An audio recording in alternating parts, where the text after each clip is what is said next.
Welcome back, my beautiful humans, to another episode of If I Die Tomorrow. I'm your host, Nicole, and I changed everything I was going to do for this episode.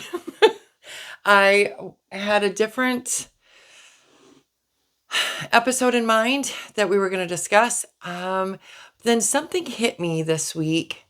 It was something that I saw, and it has been on my mind and on my heart ever since.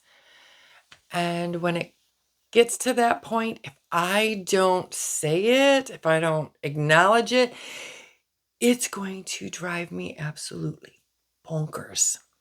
So, I'm already crazy enough. I don't need to help the situation. So, I'm just going to listen to this and I'm going to do it and we're going to be good. It's all going to be good. This subject might actually hit a lot of nerves, and it's not my intention. Well, maybe it is, because this podcast is about making us think, making us be more present, making our days count, because if it's our last day, we want a good one, right? Okay. I want you to picture this. You're arguing with your partner, and suddenly out pops the little phrase that kills all of the goodwill in the room. I paid for that. Or I'm the one that works all day.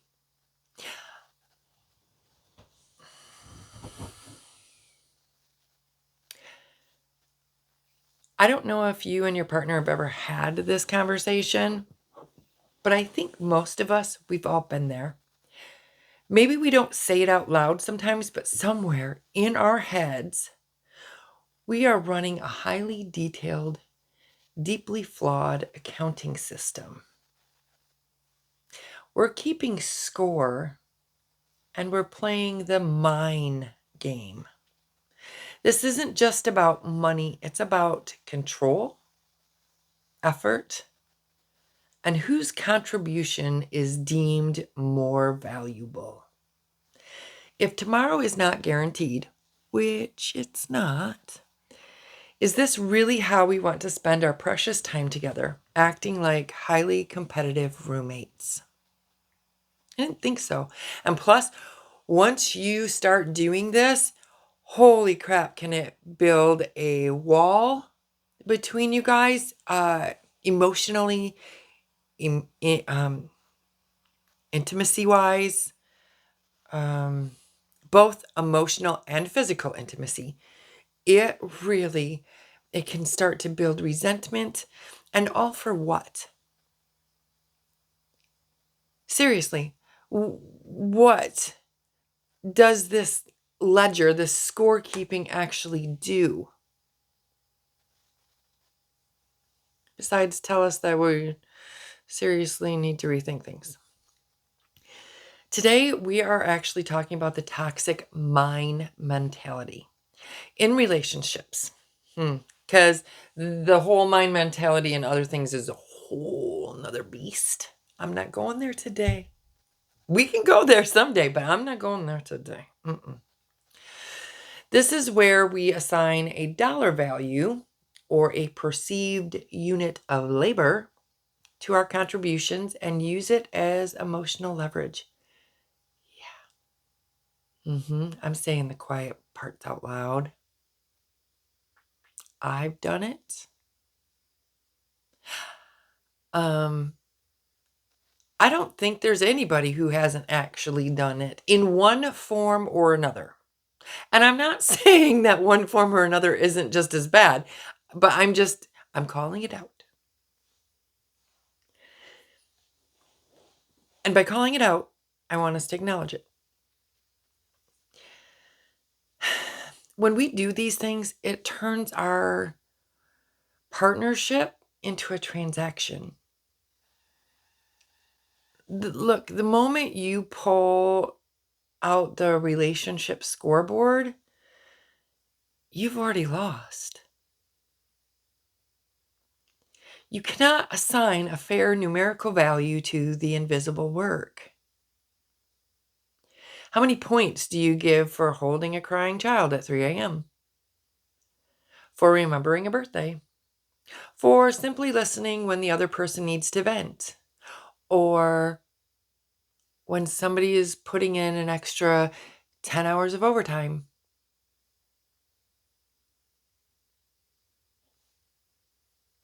Yet we so often let the one thing that is easily quantified, the paycheck, become the ultimate ruler of value. And that's where the damage starts. Tell me that is not the truth. And think about it. And by you acknowledging that you have done this or you have said these things does not make you a bad partner. It doesn't make you a bad person. It makes you see where you could make an improvement. The most common and dangerous trap we have as a culture validates worth through a corporate title and direct deposit. So if one person is bringing home the bacon, the traditional tangible metric, it's easy for the other person who may be at home running the entire domestic operation to feel small, or for the working partner to develop a superiority complex. And this is where we can so easily get lost with each other. And I won't say the full course of it, but have the hallway intimacy, and it's not very kind. Because the one person feels like they're undervalued. Actually, both of you feel like you're undervalued. One is not looking at the fact that if they weren't outside of the home busting their butt, you wouldn't be able to stay at home busting your butt. See what I'm saying? And the one who's staying at home starts to get upset because the other one is always gone because they're always working so that the other one can stay at home. And then the one that's staying at home, feels like they never get any help. And the one that goes out to work feels like, I've worked 40, 50, 60 hours. I want to just be able to come home. I want to sit on a couch. And the other one's going, well, that's nice. You get to come home. I'm still working. You're right. And it's not always fair. And you also have to remember that it sounds so good in theory of, well, we have to be partners in this. And, and I can see more of it when both of you are working and you're both coming home and whatever, like, chores. But we can't keep punishing the other for what we feel they don't do, and they can't keep punishing us for what they feel we won't step up to do. And I will tell you that a lack of paycheck does not mean a lack of value. It means a different kind of contribution. And this is where we have to really pay attention. Let's be blunt. The partner who stays at home is the CEO of the entire household. They are the logistics manager, the scheduler, the nutritional counselor. They are the crisis management team and sometimes the substitute teacher.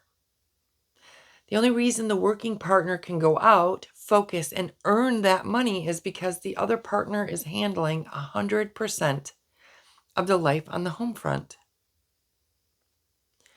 Their paycheck is enabled by the person who isn't earning one. It is a mutually dependent system. It's not my success or your effort. It's our life built together. When we stop playing scorekeeper, we stop seeing each other as competition. And we actually start seeing each other as what we are, collaborators, partners, trying to get through this thing called life with a smile on our face and dignity. This is not about 50-50 because life is never 50-50, and I've discussed that before. You are not always going to have everything. This is 100-100. You both are bringing 100%. Both of you are giving your full best effort to the tasks that are best suited for you or the tasks that needs doing right now. The philosophy we need is, and just the resources are ours, the kids are ours, the time is ours. Yes, OURS, ours. Not mine, not yours, ours. And it's so easy to get lost. Let me back up. It's so easy for you, for the word ours to get lost in everything else because we are human and we do feel like we are unappreciated and undervalued and that our partner doesn't always see everything that we do.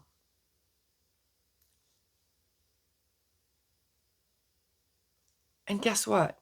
If I'm going to be honest, I don't always see everything my husband does.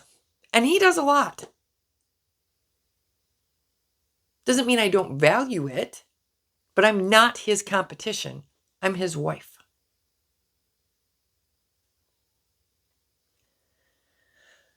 When you get back to ours, if you frame it as I did this for you, you're creating a debt. You are a single, cohesive unit facing the world together, and that's what you need to remember. If the ship sails successfully, it's because both people get the credit.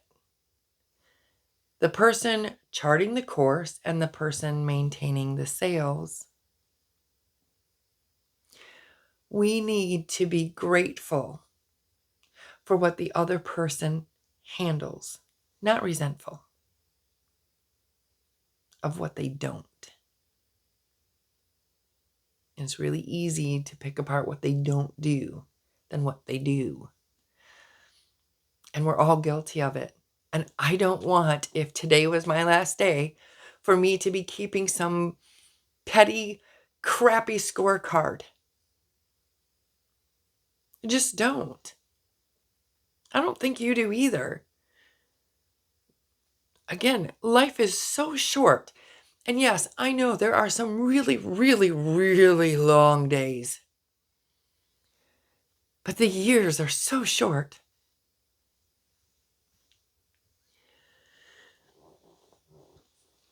So how do we put all this into If I Die Tomorrow? When we look at it through the lens of If I Die Tomorrow, those petty squabbles over whose turn it is to empty the dishwasher or who spent more money feel utterly ridiculous. They melt away. What you remember is the teamwork, the mutual respect, and the feeling of being truly seen and appreciated. That's not that hard. If you truly value your partner, yeah, you know I'm going. You wouldn't want to use their lack of a traditional income as a weapon or a means of control. And you wouldn't want to use their lack of working so that you can be the CEO of home as an emotional weapon or a tool for a means of control. Or to feed into a narrative that you're all alone. You all contribute something different, and it's about bringing it all together and doing it with love, respect, and completely removing the word resentment or debt from your vocabulary when it comes to this. You guys made, a decision was made together. So stop keeping score.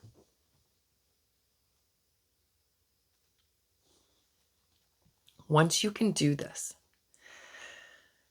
and we have to be humble enough to admit that our success in the home or the office is supported by the sacrifices and efforts of the person standing next to us. That is a truly powerful partnership. So here's my call to action for you this week. I want you to go to your partner and acknowledge an invisible contribution. And I know you're going, an invisible contribution, something that you take for granted that allows you to do what you do. Or that because they want to take care of you, they do a specific thing all of the time. Acknowledge that. And don't do it, thanks for doing the laundry. But how about thank you for managing the kids? Or thank you for making sure that the automobiles are up and running. It's those little things that we often overlook and forget that truly add up.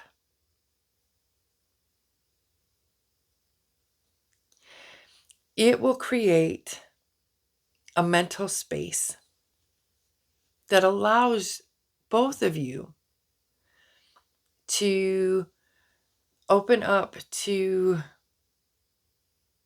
what the other does. And when you say thank you, and I've talked about this before in our almost said letters, and it's not just thank you for managing the kids' schedule this week. It's thank you for managing the kids' schedule this week because it created the mental space I needed to crush the stuff that I had to do at the office.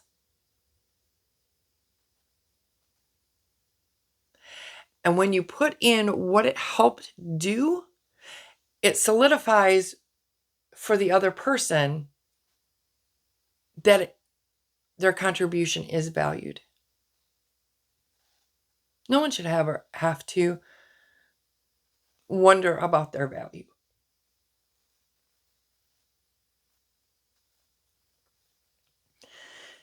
And so hopefully by that example, you can see the difference. Acknowledge the enabling effort and then have an honest, non-confrontational, it is Monday, folks, conversation about your shared finances and roles. Eliminate the words mine and yours when discussing resources and effort. Use the word ours. It's a complete game changer.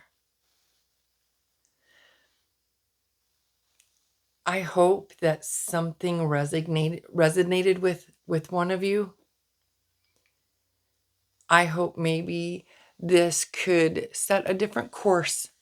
Or if you are already starting to go down a really rough road because of the mine mentality and the forgetting of the contributions that are equally made, and that you have no room for a scorecard, that you acknowledge that. I hope maybe if, and I hope it can bring you back to a better, smoother path. And I'm really grateful to have the time to do this with you guys and to have these conversations and to make each other think. I look forward to the comments that I read. And so, as I end this, be kind, be grateful, stay humble. And if this resonated with you, don't be afraid to like. Don't be afraid to share. And you can always subscribe.